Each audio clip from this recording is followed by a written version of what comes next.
Welcome, everybody. I'm MH3 and excited to have you back here for another edition of the Convenor, where we love to connect people and get together and have conversations that we want you to be a part of. And today I'm joined by Vanessa. And Vanessa's going to introduce herself. But first, I have a very little quick trivia question for her, aka the twist. She's been asking me all morning, what is the twist? And I've said, it's not a twist. Trivia is not my thing, Mark. Trivia is not my thing. Do you remember how I once described you as a client? You described me as one of the best, most strategic, clear clients that you've ever had. Yeah. And that's what I was, and I'm glad you pulled the word clear, because that was one thing that I've always admired about you. You know, when you work in a service relationship, that aspect of the customer is always right. I would say the customer is always right, but unfortunately 95% of them don't know how to articulate. Yeah.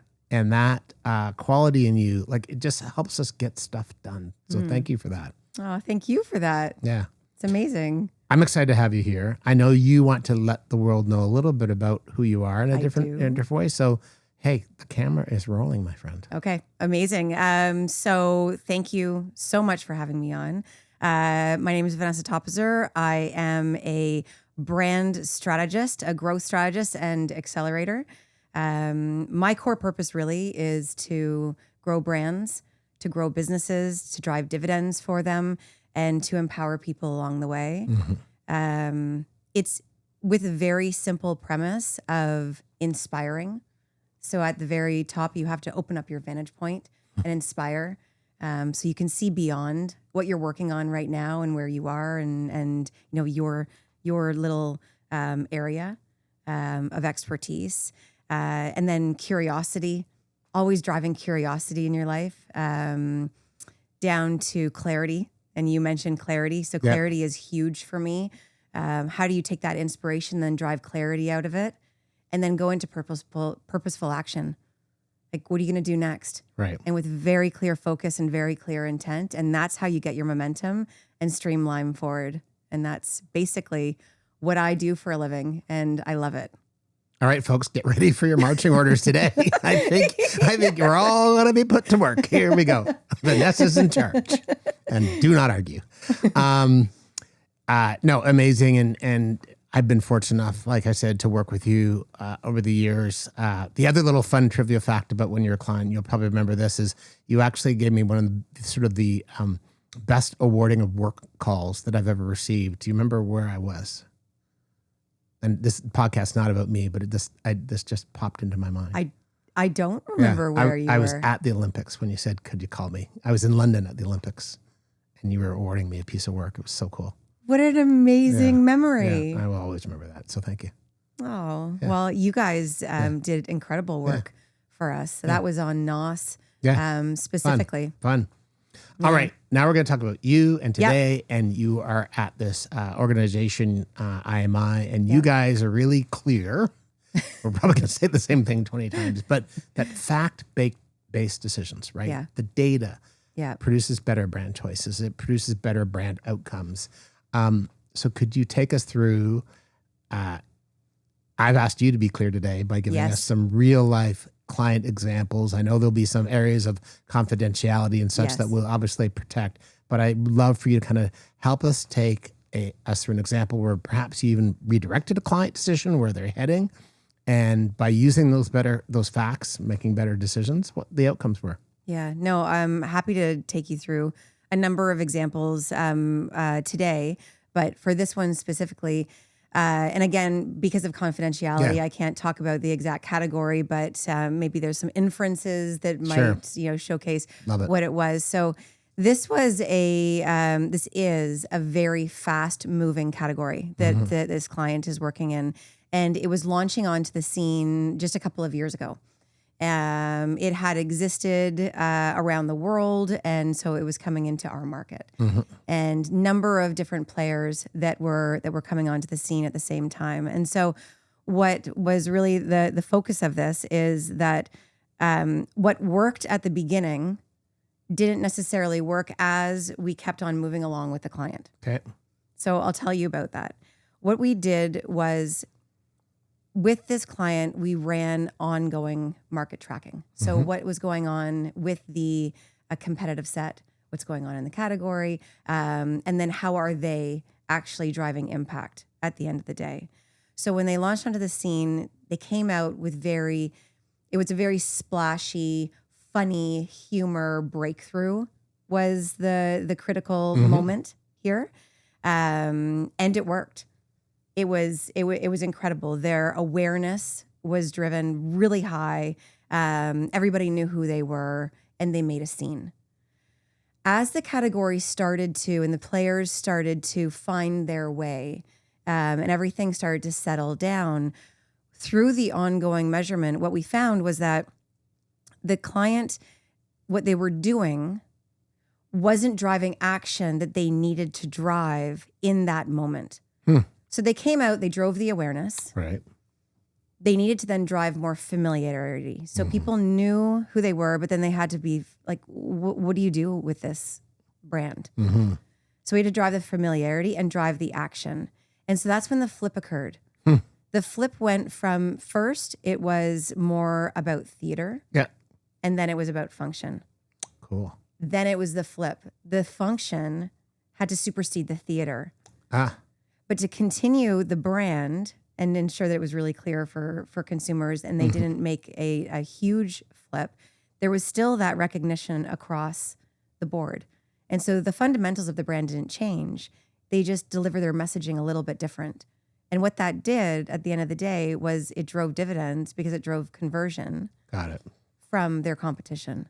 And that was a really exciting moment and a really exciting, and still is a really exciting client to work on because we get to follow them on the journey. And the key here is that what has worked before may not work in the moment that you're in. So you have to move with the consumer. Right. And then you need your client to trust you and the data. Yeah. How do you do that? You ask that. I don't have many clients that don't trust the data. Good. Or trust us in what we're providing. Yep. We're very focused on solutions. And so the critical thing here is that there's so much data in the world. Right. There's so much data. You can get it from anywhere. But what do you do with it? Got it. And that's what we do for our clients, and that's what we did for this client. And I roll up my sleeves. Right. I get right in there. That earns trust. And I care. Yeah. My client's success is my success. Right. And if they're not successful, I'm not doing my job, and it's not about me. Yeah. It's about them. So speaking of data, your data shows that 80% or something like this of decisions are made outside of just lowest price, right? And I think a lot of times people that aren't in marketing or in business or in, retail or commerce seem to think it's all about price. So how do you take a client, maybe give us another example, if you will, where you're having budgetary strategy conversations and you're like, no, let's redirect investment to what's actually going to drive growth, because just cutting the price isn't going to do it. That's a big question. And do you want 80% off that question? Maybe. Yeah. You want a discount on my question? I'll give you a shorter one. Yeah. Actually, I want an increase. Okay. The thing with price, it's a funny conversation. Okay. And it's an important conversation because especially in our economic times right now, price is of the utmost concern for consumers, obviously. But it's not price, it's value. Okay. So what's the difference? So what are they getting? Yeah. And at what price? And if you don't let them know what they're getting and fit into their lives in a way that's meaningful to them, price, you can be any price you want, but you're not going to matter. Yeah. So think about different brands like Coca-Cola, Open Happiness. They're not about the actual product itself. They are about a feeling that they give you when you consume it. Yeah. They're about the connection. Think about Belong Anywhere, Airbnb. They aren't, they're not selling there is price attached, but they're not selling a thing, they're selling a feeling. Right. When you're traveling, you can still be at home. Mm-hmm. The other one I would say is think about L'Oreal, because you're worth it. Yeah. So consider if someone with a brand just showed, this is my brand, this is my price. And then consider, who cares? Yeah. And then consider if someone said, you're worth it. You're selling the benefit. You're selling a feeling. You're not selling a price-driven tactical product or service, depending on what it is. So I'll give you an example. Okay. It's all good. That's what you were asking By the for. way, interesting you brought up L'Oreal, because of course now I forgot the woman's name who wrote that line. She's legendary. But last year at Cannes, at the Lions, at the Advertising Festival, the documentary about her writing that line actually won an award. I'm going to send you a link. It's really cool. It's really beautiful. Cool. Yeah. Even Dove. Yeah. You know, all the real beauty work that they have done. And that's tapping into a very clear insight. Right. Which is, you know, insight driving what your brand stands for. Yeah. So, okay, so let me give you this example. Cool. And then I'm gonna ask you about Coke in a minute. So I'm just gonna plant that in the back of your head, by the way. Okay. Example me away, please. So here's an example. It is a client within a fast moving product. So it's CPG. Yeah. Not always an impulse buy, but sometimes an impulse buy and eaten very quickly. Okay. I'm thinking this through. In that case, for me, it'd be ice cream, but keep going. I'm kidding. I'm lactose that's intolerant. interesting. I'm lactose intolerant. I can't actually eat Well, there's ice cream. lactose-free ice cream. Okay. Let's go shopping after this podcast. We can do that. Let's look for some value. Yeah, and then go grab a drink. That's even more fun. Okay, so what we did for this client, it's a very expensive product as well. Okay.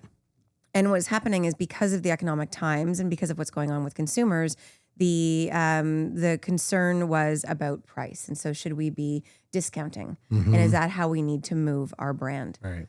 So the conversation then moved to, well, price is going to play a factor here. You have to understand what your price elasticity is. You have to understand how high you can go, or, you know, how much you should be discounting and what's the ROI on that. But at the same time, you have to understand how to properly talk about your brand. Yeah.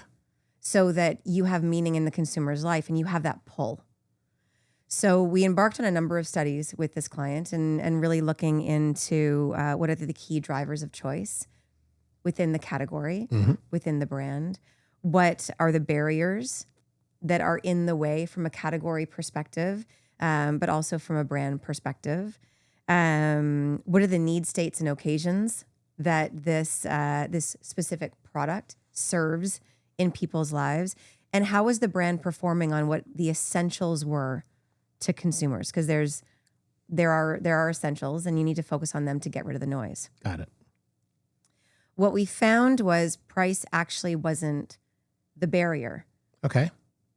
They were competitively priced with the competition. And so it wasn't going to be a barrier.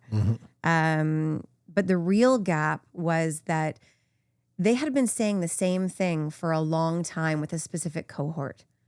And the vantage point hadn't been opened up to reach other consumers and understand what those consumers wanted. But they had what those consumers wanted. So they just had to message it. And the messaging and the positioning, it actually was different across the portfolio. So then understanding how that would come to life across the portfolio was essential to driving their business forward and watering multiple revenue streams.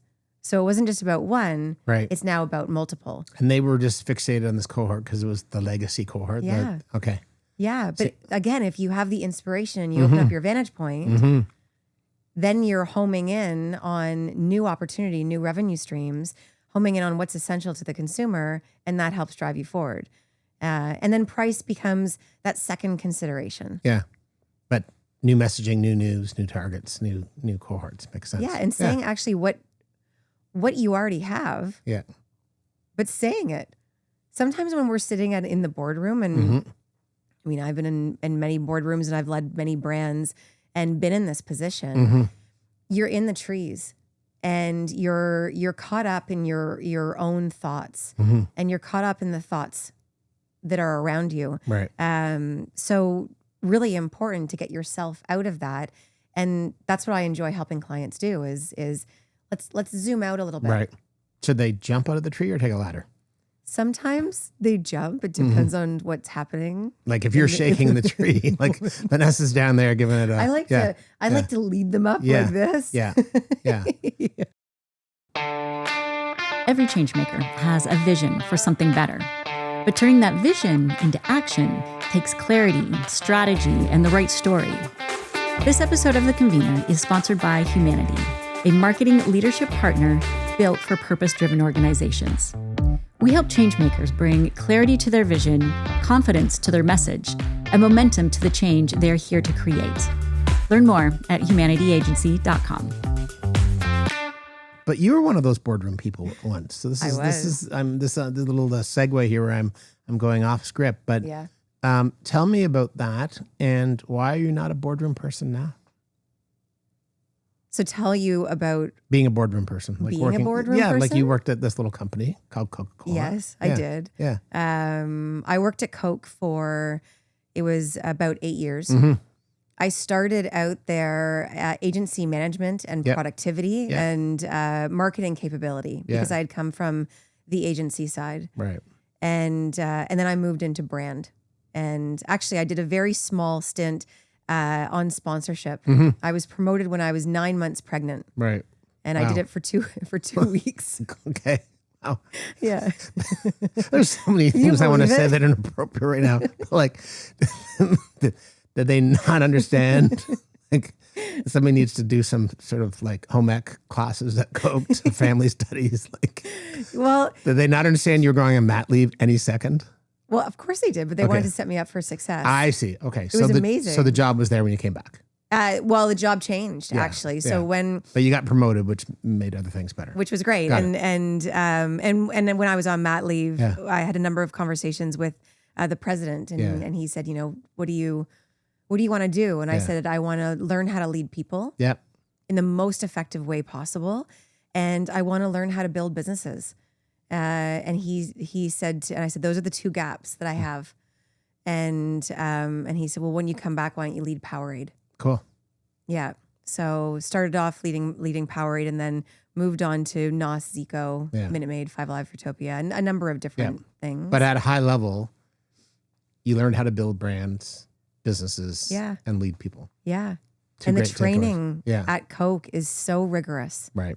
And it's absolutely incredible. So being a boardroom person, I knew that corporate wasn't going to be my life. Your forever, yeah. I knew it wasn't going to be my forever, but I knew in that moment in time in my career that I needed to learn from the best. And I needed to learn the fundamentals and I needed to learn the structure and the business acumen.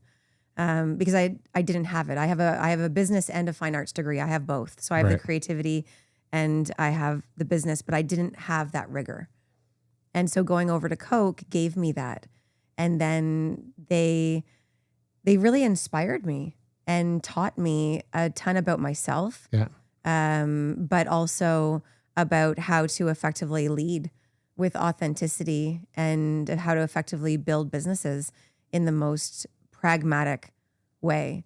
Now, it wasn't all sunshine and roses. Yeah. The rigor is intense. Yeah. The learning curve was intense. A lot of sink or swim. Just figure it out. But I'll be grateful for that experience. Amazing. Let's apply some of that rigor today. Okay. Let's talk about research that you guys have done around what makes people feel good as a purchase driver, and explain to us kind of the numbers behind this and the science, and how does it impact the work that you guys do and the work that clients deploy. So this is a really big topic for me. Cool. Because feeling good is a really important thing for everybody. right now. Yep. There's a lot of negativity. There's a lot going on in the world around us. And so 70% of people have purchased a brand or a product in the last year because it made them feel good. 70%. Okay. And that's North America wide. Big And number. It's a big number. So if you think about that, it's also a big responsibility for brands and businesses right now. You have the opportunity in your seat to make someone feel good and bring that little spark to their day. Isn't that amazing? It's amazing. It's inspiring. And when people trust more brands than they do people, which is scary, it's a big responsibility for brands and products and services. So I dug into this because I wanted to understand what the performance of feeling good was. And so what are the levers of making people feel good? Is it all emotional? But what we learned is that it's actually a combination of emotional and of functional. Okay. So you can make people feel good through functional quality, reliability, social responsibility. That's a little bit more emotional. On the emotional side, it's connection, community, enjoyment. So as a brand, think about where you can play a role and home in on that. And those specific drivers. And some of those specific drivers. There's others, but those are some of the key ones. Love that. Yeah. So I'll tell you an example. Go for it. The example actually is the Minute Maid brand. Okay. So I'm going to go a little bit off topic here as well. That's okay. We're going to go back to Coke. That's all good. We're going to I go let back us to there. Minute Maid. I open that door. You can walk through it. Let's go back to that boardroom. So juice is a very difficult category. It is not highly profitable. You need to have a clear mix of juice and drinks to ensure that your P&L is strong. Right. Innovation is at the core. Years ago, 10 years ago, and it's still the same today, but what was happening in the juice environment was that there were all these new offerings coming out. So think about Minute Maid has been around for, can you remember Minute Maid in your life ever? Yeah, or remember when it wasn't around. Yeah, it's been around forever. It's been around forever. Yeah. And it's always had moments in people's lives. Right. But now coming into the scene, and this is where you have to always meet yourself where you are and understand how you can potentially reclaim your space because the game has changed. Consumers have changed. Offerings have changed. And what was coming onto the scene were, fresh squeezed, organic, right, fresh pressed, all the fancy language was coming out. And Minute Maid had to figure out where its place was. And I actually wasn't on the brand at this time, but I'm going to talk about it because it was a really impactful moment for the brand and it performed. So Minute Maid then figured out what exactly it was that they could stand for and stand alongside of. They had a partnership with Breakfast Clubs of Canada. Right. Amazing. So they decided that when everyone else was talking about the product and fresh and tasty and all of those really important attributes when it comes to beverage, obviously, they decided to zag in a different direction. And they really accelerated the partnership with Breakfast Clubs of Canada. And they developed an ad in partnership with them. This ad really focused in on wellness. It focused in on the occasion, the breakfast occasion. It focused in on connection, community, and giving back. Right. And in that moment, there wasn't a lot of that happening. No, I remember that ad. And the ad performed for 4 years or more. Incredible. We actually kept on bringing it back. We had other messaging that was planned to go into the marketplace, and that ad was so strong We kept on bringing it back. And the joke was that the kids in the ad were going to be teenagers by the time this thing reached burnout. Yeah, they were going to be working at Coke. Yeah. I actually think maybe one of them was. Yeah. But the ad drove affinity, and it also drove purchase intent. And it was one of the best Great ads example. that Coke has ever seen. Yeah. And it made people feel good. So you can make people feel good and drive affinity and purchase at the same time. And there's so many different ways to make them feel good. So you have to figure out as a brand where you stand, Right. and what you can say to bring that to the forefront. So that was a really interesting example. And let's use that example as a bit of a jumping off point to purpose.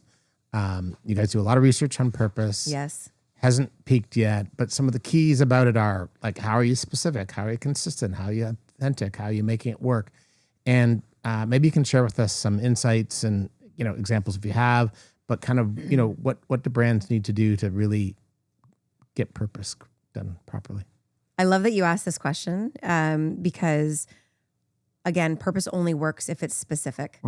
And if it's grounded, and if it actually lives in the everyday life, and you talk about it. You can't just have a phrase that says, this is my purpose, Right. and then not do anything about it or say anything about it. Right. This was the first webinar that I ever did. It was the first thought leadership piece that I did. It was back in 2020, 2021. And at the time, the word purpose was being thrown around. Absolutely. Yeah. Hey, I need a purpose. Your brand needs a purpose. Yeah. Your organization needs a purpose. Yeah. Everybody needs a purpose. What's your purpose? I went to the store. I was like, I need some toilet paper and a purpose. I'm like, we're out of the toilet paper, but we got an aisle full of purpose. It was wild. Yeah. And I remember thinking, oh my God, like, what's going on here? This is just a word that's being thrown around, but what does it actually mean? And what do you do about it? And so we dug into it. And we understood what purpose meant from a consumer perspective. Right. Which is the only perspective that matters. Which is the only perspective that matters. Yeah. Again. And so we have to stop talking to ourselves. We have to start talking to the people that we're selling to, and what's the benefit to them. Are we in trees right now? I want to know where we are, where we're talking to ourselves. No, I want to know where are we talking to ourselves now? We're still in the tree?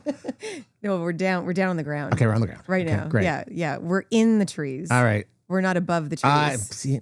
Geez, I misread that, didn't I? Yeah, Spatially, I'm struggling here with it's my fault. That was a moment. No, I clearly need more sleep. Okay, so we're in the trees. I literally thought we were up the trees. You probably looked at me earlier when I asked how you get me out of the trees. We're going to talk about that later. Yeah, I know. It might get edited. It might not. Are we climbing trees? Okay, we are in the trees. Yes. We're talking about purpose. Yes. Okay. We're talking about the fact that everyone was throwing the word around. And what does the word actually mean to consumers? So what we found was it means it's a goal. Okay. It's an aim. It's a reason for being. So why do you actually exist in their lives is what it is. Now, charity and cause, there's very clear purpose behind charity and cause, but it's not only charity and cause. It applies to any brand and any organization and any service. So I'll tell you the situation. Cool. This is a brand, and actually they have a service part of it as well. An organization that we worked on. It is a highly competitive landscape. And so there's a number of players, and a lot of the players were very clear on how, how consumers interacted with them. And two, on, I'd say, the purpose, the reason that they were in their lives, and what they deliver on. So they were very clear on that. This brand was not as clear. Okay. So a couple of different revenue streams this brand serviced. So the core question was, how does this brand exist in people's lives? And where do we focus so that it's relevant, compelling, and better than competition? Yep. And the other question was, how can we tie these two parts of the business together? And do they have to have the same purpose? Or do they have the same vision and mission, but their purpose is different based on how they interact? Right. with the consumer. Okay. Okay. So There's a lot to unpack there. there was a lot to unpack Yeah. there. It's an interesting segment, Yeah. which I like digging into those things. Yeah. So what we did was we looked at the size of the market. So what's the market size? What's targeting current brand health versus the competition? So, perceptions, equities, strengths, barriers, all of that good stuff. We further looked into the competitive set. What are they doing right? What are they not? Then looked at what do people know about this brand? Like, what do they actually know about the brand? And we tested a number of different messages and visual cues and things that the brand was saying about themselves, so that then we could home in on which one was actually essential to move forward. And we looked at this across the two different business revenue streams. What we found was that there was one anchor that was a differentiator within this this brand and this service. But we also found that at a very high level was essential, but they were table stakes. And the table stakes were, flavor and taste. Right. But there was an emotional feeling that had to be that higher power in the vision. But then how it applied to the different revenue streams and the purpose that they served were very different. Really? So one was more about community and connection, belonging. Yep. You use that word. Love that word. A lot. Yeah. I love that word too. And so one revenue stream was about that. One part of the business was about that. The other one was more about convenience and craft. Oh, okay. At home. Yeah. So what was built then was the higher vision, what this brand stood for. Right. Because you have to have that strong in order to resonate. But then the purpose was articulated in very different ways across the revenue streams. Amazing. Yeah. And what happened?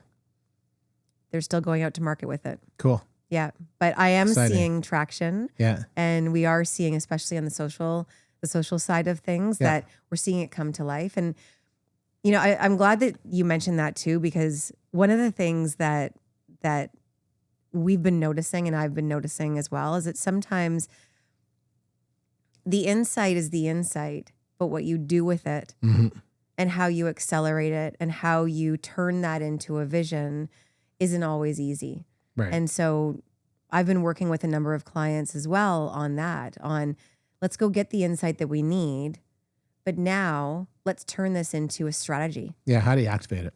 Yeah. And so leveraging all of the time at Coke and doing that, and on agency side as well, leveraging that to turn the insight into action, and then developing an executional strategy and plan to be able to seamlessly integrate those insights into every single thing that goes to market. And that's been a really interesting part of my job. Yeah.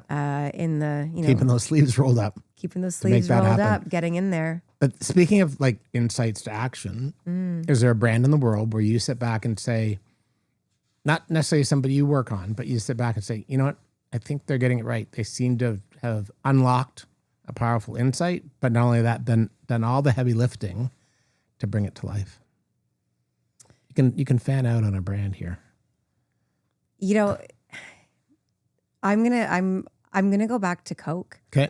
And actually talk about it from a larger perspective, and how insight can guide the business overall. Yeah. So there are brands that, Airbnb is doing a really good job of homing in on that insight and then activating, and you can see it and you can feel it in everything that they do. But Coca-Cola, from a business perspective, I mean, they've been around for over 100 years. And in doing that, and they've always seen returns. And on any of their shareholder calls, there's generally positive news. Right. And the momentum is very strong. The thing that they do really well and that they do right is they continuously keep a pulse on the consumer. They understand where their consumer is going from a lifestyle perspective, from a life stage perspective, from a needs, from a wants. They're constantly monitoring the trends that then turn into momentum, and they're not just fizzled out. Right. And with that, they've developed a portfolio that fits into the needs at multiple occasions, multiple need states, and in different ways with different consumer groups. And within that portfolio, they also ebb and flow. You know, Coke has changed over the years, Right. but the core has stayed strong. But the way that they communicate it sometimes is changed. And so they ebb and flow with what the consumer needs. They launched into Fairlife, seeing that, you know, dairy, non-dairy Right. is really important to consumers. It's a big segment, and that's where consumers were going. So they launched into there. So it's just a really good example of always keeping a pulse on what's happening to understand where you can see opportunity and where you can drive revenue to move forward. Share a stomach. Share a stomach. Yeah. I love it. Yeah. Last question. You're very clearly somebody who believes and understands and has had a lot of success with rigorous marketing. I'm sure in your current role that sometimes you come across a founder who might not feel that they are ready to make the investment, or even a large organization where, you know, the CFO is like, you know, because marketing these days often is one of the things that gets cut because it's not nailed down, right? Like it's not a piece of equipment. It's not human capital. It's not a distribution channel. We can just cut, right? Yeah. What would you say to them? What evidence would you bring? How would you advocate for that rigorous marketing and that proper spend, that proper investment? If you don't build your brand, it's a race to the bottom from a margin perspective. It's a race to the bottom from a consumer mindset perspective. Right. Someone will come in and they will eat your lunch. From a proof point perspective, we actually dug into this as well, and we looked at the brands that were driving share within a specific amount of time that were favorite brands versus ones that were not. And the ones that were favorite brands stood the test of time. And the reason why is because you mean more in people's lives. Yeah. People will go out of their way to find you in many cases. It sets the tone for new innovation. Got it. If you have a strong, trusted brand, then you have a strong base to then innovate. Right. You have and permission grow. to do that. You have permission to do that. Yeah. The other thing is that it also ensures that you're given a chance again. So a trusted brand, if you lose trust, so if you do something wrong, like everybody does. Yeah. I do. Launches a weird variety or, you know, changes the pack size or We all do something wrong. runs a bad commercial. Exactly. Yeah. Sorry, did you just say you do things wrong? Yeah. Okay, we need a whole other We can podcast unpack on that. that. We can unpack That's a whole that. other, that's probably 48 minutes. Vanessa made a mistake. Yeah, totally. Singular. Totally, all the time. Okay. All the time. But if you are not a trusted brand and you do something wrong, you're not forgiven as quickly. They'll just forget you and move on. But if you're trusted, they will come back to you if you do the right thing. You know, if you give them something in return, if you're authentic about your response. So, you know, you might lose maybe 10%, but the vast majority will come back. And so having a trusted brand is absolutely essential for loyalty, for longevity, for profitability, and for share price. And I'm happy to show the numbers to anybody who's interested. Amazing. Well, speaking of showing the numbers, you've given us so much today. I want to make sure people know where they can find you because they might want to have more conversations with you. So where can we find Vanessa? Amazing. Well, thank you for that. And thanks for the great conversation. Oh, it's been amazing. And pulling out some interesting anecdotes as well. A little history. Would love to talk brand with anybody that is interested in you know, homing in on their business and understanding how they can drive profitable growth moving forward. You can find me on LinkedIn, Vanessa Toperczer, or you can also see a lot of my content on our IMI content site at consultimi.com. Thanks again for being here. Thanks for having me. And I'm H3. I'm looking forward to talking to you again on the Convenor.